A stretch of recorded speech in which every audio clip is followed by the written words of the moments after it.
What's the meaning of adultery? Adultery. Adultery. Adultery. Adultery. Adultery.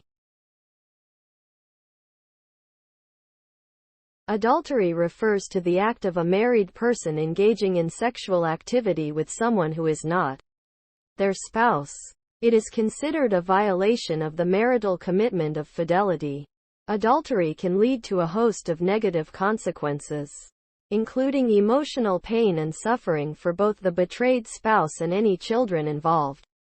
The breakdown of the marriage, financial difficulties due to legal fees and settlements, and damage to reputations and social standing.